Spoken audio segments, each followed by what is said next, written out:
শেখ হাসিনার শাসনামলে দেশে নানাভাবে প্রশ্নবিদ্ধ হয়েছে বিচার বিভাগ। মিথ্যা ও হয়রানিমূলক মামলায় ভোগান্তির শিকার অসংখ্য মানুষ।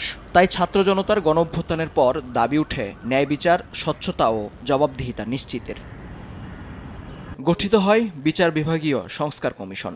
আদালত পরিদর্শন, মতবিনিময় সহ বিভিন্ন শ্রেণী পেশার প্রায় ১৩,০০০ মানুষের মতামত নিয়ে এরই মধ্যে প্রাথমিক প্রতিবেদন জমা দিয়েছে ৮ সদস্যের সংস্কার কমিশন।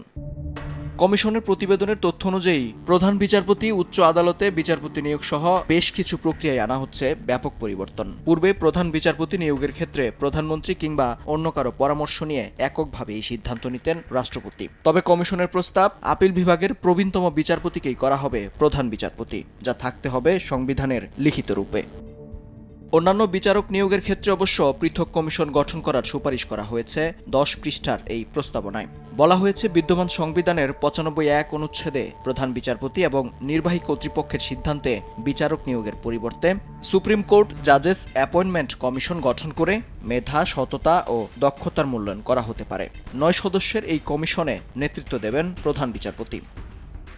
সুপারিশপত্রে হাইকোর্ট বিভাগের স্থায়ী বিচারক নিয়োগে ৬ সদস্যের কমিশন ও আপিল বিভাগের বিচারক নিয়োগে ৪ সদস্যের কমিশন গঠনেরও প্রস্তাব দেওয়া হয়েছে।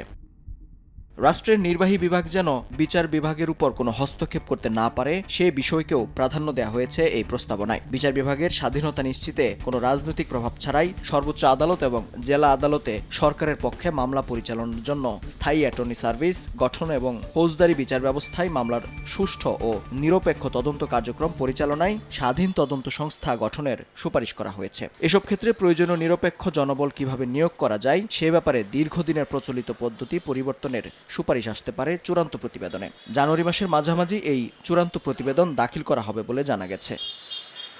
মেহেদী হাসান, সময় সংবাদ, ঢাকা।